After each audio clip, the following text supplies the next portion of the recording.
ನಮಸ್ಕಾರ. ಈ ಮಧ್ಯಾಹ್ನದ ಸುದ್ದಿ ಮತ್ತು ವಿಶ್ಲೇಷಣೆ.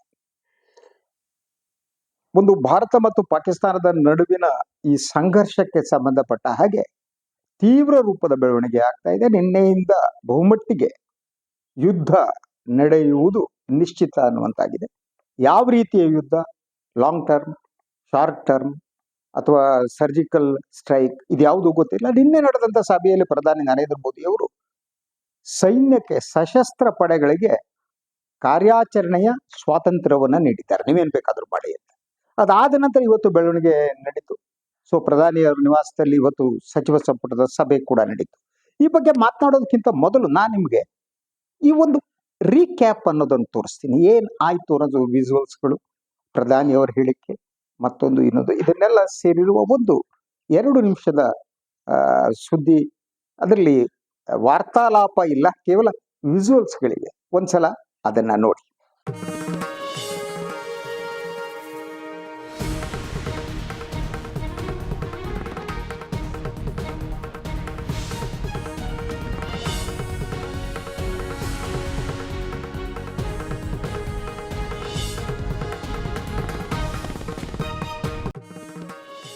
Pakistan has credible intelligence that India intends carrying out military action against Pakistan in the next 24 to 36 hours on the pretext of baseless and concocted allegations of involvement in the Pahalgam incident. India's self-assumed hubristic role of judge, jury and executioner in the region is reckless and vehemently rejected. Pakistan has been the victim of terrorism itself and truly understands the pain of this scourge. We have always condemned terrorism in all its forms and manifestations anywhere in the world.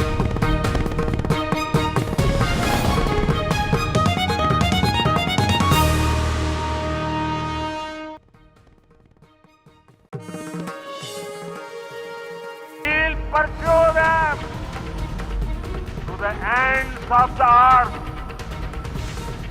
India's spirit will never be broken by terrorism.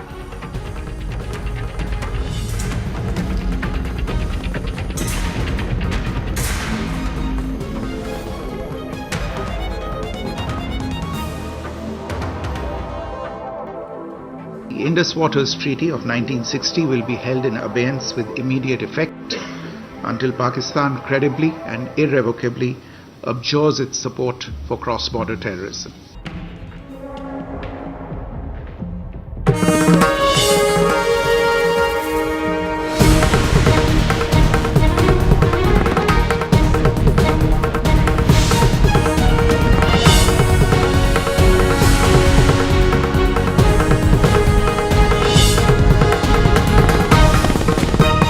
Terrorism will not go unpunished. Every effort will be made to ensure that justice is done. The entire nation is firm in this resolve. So ಇದು ಬೆಳವಣಿಗೆಯ ಮೇಲೆ ಒಂದು ಕ್ಷಕಿರಣವನ್ನ ಚೆಲ್ಲುವಂಥದ್ದು. ಇದಾದ ನಂತರ ನಾನು ಮುಂದೇನು ಅನ್ನೋದನ್ನ ಮಾತನಾಡೋದಕ್ಕೆ ಇಷ್ಟಪಡ್ತೀನಿ. ಒಂದು, ಪ್ರಧಾನಿ ನಿವಾಸದಲ್ಲಿ ನಡೆದಂಥ ಸಂಪುಟ ಸಭೆ ಮುಕ್ತಾಯ ಆಗಿದೆ. ಈ ಸಂಪುಟ ಸಭೆಯಲ್ಲಿ ಬಹುಮಟ್ಟಿಗೆ ಇನ್ನು ಕನ್ಫರ್ಮ್ ಆಗಿಲ್ಲ. ಏನು ಪ್ರಧಾನಿಯವರು ನಿನ್ನೆಯ ಸಭೆಯಲ್ಲಿ ಯಾವ ತೀರ್ಮಾನ ತೆಗೆದುಕೊಂಡಿದ್ರು, ಗೃಹ ಸಚಿವರು ಜೊತೆ ಚರ್ಚೆ ಮಾಡಿದ್ರು, ರಕ್ಷಣಾ ಸಚಿವರಿದ್ರು, ಸಶಸ್ತ್ರ ಪಡೆಗಳ ಮುಖ್ಯಸ್ಥರಿದ್ರು. ಆ ವಿಚಾರವನ್ನ ಇವತ್ತು ಸಂಪುಟ ಸಭೆಯಲ್ಲಿ ಅವರು ವಿವರಿಸಿ ಸಂಪುಟದ ಒಂದು ಒಪ್ಪಿಗೆಯನ್ನು ಕೂಡ ಪಡಿಬೇಕಾಗತ್ತೆ. ದಟ್ ಇಸ್ ಅ ಪ್ರೊಸೀಜರ್ ಅಂತ. ಅಂದ್ರೆ ಸಂಪುಟದಲ್ಲಿರುವ ಯಾರೋ ಮೋದಿಯವರ ತೀರ್ಮಾನವನ್ನು ಯಾರು ಪ್ರಶ್ನಿಸೋ ರೀತಿ ಇಲ್ಲ. ಆದ್ರಿಂದನೇ ಇದಕ್ಕೆ ಆಕ್ಚುಲಿ ನಿನ್ನೆ ನಡೆದಂತ ಸಭೆಯಲ್ಲಿ ಮೋದಿಯವರ ಒಪ್ಪಿಗೆ ಮೋದಿ ಅಂತಾರೆ ಹೊರತು ಸರ್ಕಾರನೋ ಸಂಪುಟ ಆ ರೀತಿ ಮಾತನಾಡಲ್ಲ. ಈಗ Modi is A key person, ಅವರು ಪ್ರಧಾನಿಯವರು, ಅವರ ಸೆಂಟರ್ ಪಾಯಿಂಟ್. ಸೊ ಅದರ ಜೊತೆಗೆ ಇವತ್ತಿನ ಬೆಳವಣಿಗೆಗಳು ಇನ್ನೂ 1-2 ಮೀಟಿಂಗ್ ನಲ್ಲಿ ಪ್ರಧಾನಿಯವರು ಭಾಗವಹಿಸ್ಬಿಟ್ಟು ತೀರ್ಮಾನ ಏನು ತೆಗೆದುಕೊಂಡಂತೆ ಸೈನ್ಯ ಮುಂದಿನ ಹೆಜ್ಜೆ ಇಡುತ್ತೆ. ಆ ಹೆಜ್ಜೆ ಯಾವಾಗ ಅನ್ನೋದು ಗೊತ್ತಿಲ್ಲ. ನಿನ್ನೆಂದು ನಾನು ಪಾಕಿಸ್ತಾನದ ಸಚಿವರ ಹೇಳಿಕೆ ಮಧ್ಯರಾತ್ರಿ ಪತ್ರಿಕಾಗೋಷ್ಠಿದ್ದು, ಅದನ್ನು ಕೂಡ ತಮಗೆ ನಾನು ಈ ರೀಕ್ಯಾಪ್ನಲ್ಲಿ ತೋರಿಸಿದ್ದೀನಿ, ಅವರ ಬೈಟ್ ಕೇಳಿಸಿದ್ದೀನಿ ತಮಗೆ. ಸೊ ಅವ್ರ ಪ್ರಕಾರ 48 ಗಂಟೆ ಒಳಗಡೆ ಯಾವಾಗ ಬೇಕಾದರೂ ಭಾರತ ದಾಳಿ ನಡೆಸಬಹುದು ಅನ್ನೋದು ಪಾಕಿಸ್ತಾನದ ಅವರ ಹೇಳಿಕೆ ಅಂತ. ಸೊ ಈ ಪಾಕಿಸ್ತಾನದ ಹೀಗೆ ಹೇಳುವವರು ಇನ್ನೂ ಕೆಲವರು ಇಲ್ಲ ಅನ್ನುವರು ಇದ್ದಾರೆ. ಇಲ್ಲ ರೀ, ಯುದ್ಧ ನಡೆಯಲ್ಲ, ಏನಾಗಲ್ಲ, ಭಾರತ ಯುದ್ಧ ಮಾಡಲ್ಲ. ಒಂದು ಅವರಿಗೆಲ್ಲೋ ಪಾಪ ಯುದ್ಧದ ಭಯದಲ್ಲಿ ಹೇಳೋ ಮಾತೋ ಗೊತ್ತಿಲ್ಲ. ಸೊ ಇಲ್ಲಿ ಆ ಹೇಳಿಕೆಯನ್ನು ನಿಮ್ಗೊಂದು ತೋರಿಸ್ತೀನಿ. ಯಾಕೆ ನಡೆಯಲ್ಲ, ಭಾರತ ಆರ್ಥಿಕತೆಯನ್ನ ಹಾಳು ಮಾಡ್ಕೊಳಕ್ಕೆ ಇಷ್ಟಪಡಲ್ಲ ಅಂತ ಅಭಿಪ್ರಾಯ ಪಾಕಿಸ್ತಾನದ ಒಳಗಡೆ ಅದು ಕೂಡ ಇದೆ. ಆ ಬೈಟ್ ಅನ್ನ ಒಂಚೂರು ಕೇಳಿತಾವ. पाकिस्तान और भारत के दरमियान जंग के जो खतरात आज से 2 दिन पहले तक दिखाई दे रहे थे, अब उनमें खातिर खा कमी आ चुकी है। किसी छोटी मोटी झड़प के इम्कानात तो बाकी हैं, मगर जिसे जंग कहते हैं, यानी आलमी सरहदों के आर पार बाकायदा फौजी गोलाबारी, तो वो कहानी ख़त्म ही समझे। अलबत्ता हिंदुस्तान अपनी जारहाना सफारतकारी को मज़ीद तेज़ और मौसर बनाने में लगा रहेगा। पिछले 15 वर्षों के दौरान भारतीय खारजा पॉलिसी का हदफ पाकिस्तान ही रहा है और अब भी रहेगा। मुस्तहकम सियासी निज़ाम, बढ़ती हुई मईशत और जदीद सनतों की अफरादी क़ुव्वत का अहम मरकज़ होने की वजह से दुनिया में भारत का असर रसूख बढ़ा है। इसने अपनी सफारती हैसियत को दुनिया में अपने मफाद के लिए तो इस्तेमाल किया ही है, लेकिन इसके साथ साथ उसने पाकिस्तान को निशाना बनाकर पेशकदमी की है। सो ये सिलसिला तो भारत जारी रखेगा, मगर जंग इस वक्त भारत के सियासी नक्शे में दिखाई नहीं देती। हिंदुस्तान के जंग से गुरेज की 3 बुनियादी वजूहात हैं। अव्वल मईशत, दोइम चीन और सोइम अक़वाम मुत्तहिदा की सलामती कौंसिल में वीटो का हक हासिल करना। हिंदुस्तानी मईशत पिछले 10 वर्षों में 2000 अरब डॉलर से बढ़कर 4000 अरब डॉलर हो चुकी है, जबकि पाकिस्तान की मईशत 10 साल में 300 अरब डॉलर से बढ़कर सिर्फ 340 अरब डॉलर हुई है। ಸೊ ಇದೆಲ್ಲದರ ನಡುವೆ ಪಾಕಿಸ್ತಾನಕ್ಕೆ ಭಯ ಆಗಿದೆ ಅನ್ನೋದು ಅನುಮಾನ ಇಲ್ಲ. ಪಾಕಿಸ್ತಾನದ ಪ್ರಧಾನಿ ಅವರು ಯುನೈಟೆಡ್ ನೇಷನ್ ಸೆಕ್ರೆಟರಿ ಜನರಲ್ ಜೊತೆ ಮಾತನಾಡಿದ್ದಾರೆ. ಸೊ ಮಾತನಾಡ್ಬಿಟ್ಟು ಏನಾದರೂ ಮಾಡಿ ಮಧ್ಯಪ್ರವೇಶ ಮಾಡಿ ಭಾರತಕ್ಕೆ ಕನ್ವಿನ್ಸ್ ಮಾಡಿ ಅನ್ನೋ ಮಾತನ್ನ ಪಾಕಿಸ್ತಾನದ ಪ್ರಧಾನಿ ಶಹಬಾಜ್ ಶರೀಫ್ ಅವರು ಮನವಿ ಮಾಡ್ಕೊಂಡಿದ್ದಾರೆ. ಈ ನಡುವೆ ಕೂಡ ಪಾಕಿಸ್ತಾನಕ್ಕೆ ಹಲವು ರೀತಿಯ ಟೆನ್ಷನ್ ಶುರುವಾಗಿದೆ. ಒಂದು ಏನು ಈ ಹತ್ಯಾಕಾಂಡವನ್ನ ಖಂಡಿಸುವ ನಿರ್ಣಯವನ್ನ ಏನು UN ತೆಗೆದುಕೊಂಡಿತ್ತು, ಅದರಲ್ಲಿ TRF ಹೆಸರಿತ್ತು. TRF ಅನ್ನುವುದು ಪಾಕಿಸ್ತಾನದ ಲಷ್ಕರ್ ಎ ತೊಯ್ಬಾ ಇತ್ಯಾದಿ ಸಂಘಟನೆಗಳು ಇವೆಲ್ಲ ಅವರ ಇನ್ನೊಂದು ಮುಖ ಅದು. ಸೊ ಆ ಸಂಘಟನೆ ಹೆಸರು ಬಂದ್ರೆ ಪಾಕಿಸ್ತಾನದ ಹೆಸರು ಬಂದಾಗೇನೆ. ಅದರಿಂದ ನಿನ್ನೆ ಎಲ್ಲ ಪಾಕಿಸ್ತಾನ ಅದ್ರ ಮೇಲೆ ಪ್ರೆಷರ್ ಹಾಕ್ತು. TRF ಹೆಸರನ್ನ ಕಿತ್ತಾಕಿ ತೆಗೆದುಬಿಡಿ, TRF ಮಾಡ್ತು ಅಂತೇಳಿ ಹೇಗೆ ಹೇಳ್ತೀರಿ, ಅದಕ್ಕೆ ಭಾರತ ಸಾಕ್ಷ್ಯ ಕೊಡಬೇಕು, ಸಾಕ್ಷಿಯಿಂದ ಹೇಗೆ, ಈ ರೀತಿ UN ನಲ್ಲಿ ನಡೆದು ಅದಾದ ನಂತರ ಈಗೇನಿದೆ ಸೆಕ್ಯೂರಿಟಿ ಕೌನ್ಸಿಲ್ ಏನಿದೆ, UN ಸೆಕ್ಯೂರಿಟಿ ಕೌನ್ಸಿಲ್, ಪಾಕಿಸ್ತಾನ ಕೂಡ ಈಗ ನಾನ್ ಪರ್ಮನೆಂಟ್ ಮೆಂಬರ್ ಅಂತ. ಸೊ ಈ ನಾನ್ ಪರ್ಮನೆಂಟ್ ಮೆಂಬರ್ ಈಗ ಪಾಕಿಸ್ತಾನವು ಆಗಿರುವುದರಿಂದ ಅದು ಹೆಚ್ಚಿನ ಒತ್ತಡವನ್ನು ಹಾಕಕ್ಕೆ ಟ್ರೈ ಮಾಡ್ತಾರೆ. ಆದರೆ ಈ ನಡುವೆ ನಮ್ಮ ವಿದೇಶಾಂಗ ಸಚಿವ ಜೈಶಂಕರ್ ಅವರು ಸೊ ಈ ಒಂದು ಸೆಕ್ಯೂರಿಟಿ ಕೌನ್ಸಿಲ್ನ ನಾನ್ ಪರ್ಮನೆಂಟ್ ಮೆಂಬರ್ ಆದ 7 ದೇಶಗಳ ಜೊತೆ ಅವ್ರು ಇವತ್ತು ಮಾತನಾಡ್ಬಿಟ್ಟು ನಮ್ಮ ಕೇಸ್ ಏನಿದೆ ಅದನ್ನ ಪ್ರೆಸೆಂಟ್ ಮಾಡೋದು ಮತ್ತು ಪಾಕಿಸ್ತಾನ ಯಾವ ರೀತಿ ವರ್ತನೆ ಮಾಡಿದೆ, ಇದರ ಹಿಂದೆ ಹೇಗಿದೆ, ಪಾಕಿಸ್ತಾನದ ಕೈವಾಡ ಆಗಿದೆ ಹತ್ಯಾಕಾಂಡದಿದೆ, ಈ ಎಲ್ಲ ವಿವರಗಳನ್ನು ಕೂಡ ಜೈಶಂಕರ್ ಅಲ್ಲಿ ಕೊಡ್ತಾ ಹೋದ್ರು. ಆದ್ರಿಂದ ಇದಾದ ಮೇಲೆ ನನಗಿರೋದು ಪಾಕಿಸ್ತಾನ ಏನ್ ಕ್ಲೇಮ್ ಮಾಡ್ಕೊಳ್ತಿದೆ ಅಂತಂದ್ರೆ, ಏನು ಖಂಡನಾ ನಿರ್ಣಯದಲ್ಲಿ ಬದಲಾವಣೆ ಮಾಡಿ TRF ಹೆಸರನ್ನ ಕೈ ಬಿಡಲಾಗಿದೆ ಅಂತ ಪಾಕಿಸ್ತಾನದ ಸರ್ಕಾರ ನಿನ್ನೆ ಅವರ ಸೆನೆಟ್ ನಲ್ಲಿ ಹೇಳ್ತು. ಹಾಗಿದ್ರೆ ನಿಜವಾಗಿ ಚೇಂಜ್ ಮಾಡ್ತಾ UN, ಪಾಕಿಸ್ತಾನ ಒತ್ತಡಕ್ಕೆ UN ಮಣಿತಾ ಅಥವಾ ಪಾಕಿಸ್ತಾನ ಯಾವ ರೀತಿ ಲಾಬಿ ಮಾಡ್ತು, ಇಂಥ ಹಲವು ಪ್ರಶ್ನೆಗಳಿವೆ.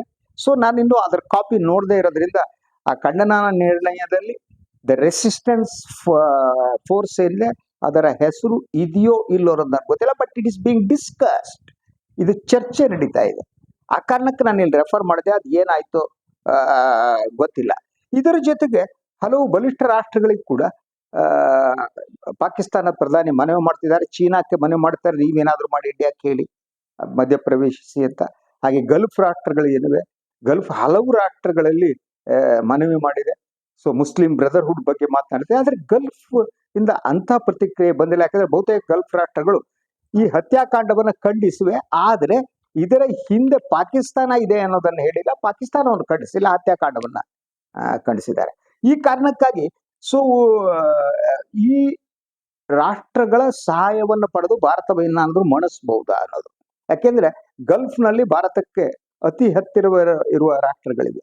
UAE ಇದೆ, ಸೌದಿ ಅರೇಬಿಯಾ ಇದೆ, ಇವನ್ ಫಾರ್ ದಟ್ ಮ್ಯಾಟರ್ ಈಜಿಪ್ಟ್ ಕೂಡ ಭಾರತದ ಜೊತೆ ಚೆನ್ನಾಗಿದೆ. ಈ ಎಲ್ಲ ರಾಷ್ಟ್ರಗಳು ಭಾರತದ ಜೊತೆ ಚೆನ್ನಾಗಿರುವ ರಾಷ್ಟ್ರಗಳಿವೆ. They should use their good officers ಅಂತ.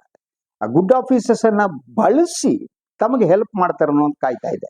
ಯಾವಾಗಲೂ ಹಂಗೆ ಯಾರು ಮುಳುಗ್ತಾ ಇರ್ತಾರೆ ನೋಡಿ, ಅವರಿಗೆ ಒಂದು ಹುಲ್ಕಡ್ಡಿ ಸಿಕ್ಕರೆ ಸಾಕು ಅಂತ. ಯುದ್ಧದ ಭಯ ನಿಜವಾಗಿದೆ ಅವರಿಗೆ. ಆ ಭಯದಿಂದ ಹೊರಗೆ ಬರೋದಕ್ಕೆ ಬೇರೆ ಬೇರೆ ಹೇಳಿಕೆಗಳನ್ನ ಇನ್ನೊಂದನ್ನ ಅವರು ಕೊಡ್ತಾ ಇದ್ದಾರೆ. ಅದರ ಜೊತೆಗೆ ಕಳೆದ 3-4 ದಿನದಿಂದ ಪಾಕಿಸ್ತಾನಕ್ಕೆ ಬುದ್ಧಿ ಹೇಳುವ ಕೆಲಸ ಮಾಡ್ತಾ ಇರೋ ಒಬ್ಬ ವ್ಯಕ್ತಿ ಇದ್ದಾರೆ. ಅವರು ಪಾಕಿಸ್ತಾನದ ಮಾಜಿ ಪ್ರಧಾನಿ ನವಾಜ್ ಶರೀಫ್. ಅವರು ಈ ಶಹಬಾಜ್ ಶರೀಫ್ ಅವರ ಸಹೋದರರು. ಅವ್ರಿಗೆ ಸ್ವಲ್ಪ ಇವ್ರಿಗಿಂತ ಚೆನ್ನಾಗಿ ಕಾಮನ್ ಸೆನ್ಸ್ ಇತ್ತು. ಅವ್ರು ಭಾರತ ಮತ್ತು ಪಾಕಿಸ್ತಾನ ಸಂಬಂಧವನ್ನ ಸುಧಾರಿಸೋಕೆ ಬಹಳ ಟ್ರೈ ಮಾಡಿದ್ರು. ಆದ್ರೆ ಪಾಕಿಸ್ತಾನ ಸೈನ್ಯ ಅಥವಾ ಎಸ್ಟಾಬ್ಲಿಷ್ಮೆಂಟ್ ಇದೆಯಲ್ಲ, ಆ ಎಸ್ಟಾಬ್ಲಿಷ್ಮೆಂಟ್ಗೆ ಈ ನವಾಜ್ ಶರೀಫ್ ಅವರ ಈ ಯತ್ನವನ್ನು ಕಂಡು ಉರಿ ಶುರುವಾಯಿತು.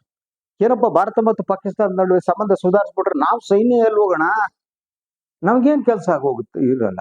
ನಮ್ಗೆ ಕೆಲಸ ಇರಬೇಕು ಅಂದ್ರೆ ಪಾಕಿಸ್ತಾನ ಮತ್ತು ಭಾರತ ನಡುವೆ ದ್ವೇಷ ಇರಲೇಬೇಕು. ದ್ವೇಷ ಇಲ್ಲದೆ ನಮ್ಗೆ ಕೆಲಸ ಇಲ್ಲ ಅಂತೇಳಿ ಅವ್ರು ಟ್ರೈ ಮಾಡಿ ನವಾಜ್ ಶರೀಫ್ಗೆ ಏನೇನೋ ಮಾಡಿ ಅವ್ರನ್ನ ಜೈಲಿಗೆ ಕಳಿಸಿ ಎಲ್ಲ ಅವ್ರ ದೇಶ ಬಿಟ್ಟು ಹೋಗಿ ಎಲ್ಲ ಆಯ್ತು. ಅದಾದ್ಮೇಲೆ ಯಾವಾಗ ಇಮ್ರಾನ್ ಖಾನ್ ಜೈಲಿಗೆ ಕಳಿಸೋ ಟೈಮ್ ಬಂತು, ಅವಾಗ ಈ ಶರೀಫ್ ಬ್ರದರ್ಸ್ ಸೈನ್ಯದ ಒಂದು ಇದಕ್ಕೆ ಸ್ನೇಹಕ್ಕೆ ಒಳಗಾದ್ರು. ಅದಾದ್ಮೇಲೆ ಅವ್ರ ಮೇಲೆ ಕೇಸು ಹೋಯ್ತು. ಬಟ್ ಶಹಬಾಜ್ ಶರೀಫ್ ಪ್ರಧಾನಿ ಆದ್ರು. ನವಾಜ್ ಶರೀಫ್ ಅವರು ಅಡ್ವೈಸ್ ಮಾಡಿದ್ರು ಅಂತ ತಮ್ಮನಿಗೆ ಹೇಳ್ಬಿಟ್ಟು, ನೋಡಪ್ಪ ತಮ್ಮ, ಇದೆಲ್ಲ ಬೇಡ, ಭಾರತ ಜೊತೆ ಯುದ್ಧ ಮಾಡೋದು ಮುಳುಗೋಗ್ಬಿಡ್ತೀವಿ, ನಮ್ಮ ಆರ್ಥಿಕ ಸ್ಥಿತಿ ಹಾರಿಬಲ್ ಆಗಿದೆ, ಇನ್ನೊಂದು ಹಾರಿಬಲ್ ಆಗಿದೆ, ವಿಶ್ವದಲ್ಲಿ ಯಾರು ನಮ್ ಬೆಂಬಲಕ್ಕೆ ಕೊಡಲ್ಲ, ಊಟಕ್ಕೂ ಕಷ್ಟ ಆಗ್ಬಿಡುತ್ತೆ, ಅಂತ ಸ್ಥಿತಿ ಬಂದ್ಬಿಡ್ತೀವಿ, ಹಾಳಾಗಿ ನಾಶ ಆಗ್ಬಿಡ್ತೀನೋ ತಮ್ಮ ಸಹೋದರ, ದಯವಿಟ್ಟು ಯುದ್ಧ ಬೇಡ ಕಣಣ್ಣು ಅಂತೇಳಿ ಬ್ರದರಿಗೆ ಹೇಳಿದ್ರು ಅಂತ.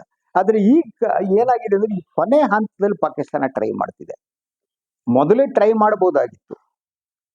ಒಂದು, ಯಾವಾಗ ಈ ಹತ್ಯಾಕಾಂಡ ಕಂಡೆಮ್ ಮಾಡಿ ಅಲ್ವಾ, ಭಾರತದ ಕ್ಷಮಾ ಯಾಚನೆ ಮಾಡಿ ಈ ನಾನ್ ಸ್ಟೇಟ್ ಆಕ್ಟರ್ಸ್, ಸೋ ಕಾಲ್ಡ್ ನಾನ್ ಸ್ಟೇಟ್ ಆಕ್ಟರ್ಸ್ ಏನಿದ್ದಾರೆ ಅಲ್ಲ ಇದೇನ್ ಮಾಡಿ ಅಲ್ಲಿರುವ ಬೇರೆ ಬೇರೆ ಉಗ್ರಗಾಮಿ ಸಂಘಟನೆಗಳು ಪಾಕಿಸ್ತಾನದಲ್ಲಿದೆ, ಕೆಲವರನ್ನ ಬಂಧಿಸಿ ಏನಾದ್ರು ಮಾಡಿದ್ರೆ ಸ್ವಲ್ಪ ಮಟ್ಟಿಗೆ ತಣ್ಣಗಾಗ್ತಿತ್ತೇನೋ. ಆದ್ರೆ ಅದು ಮಾಡ್ಲೇ ಇಲ್ಲ.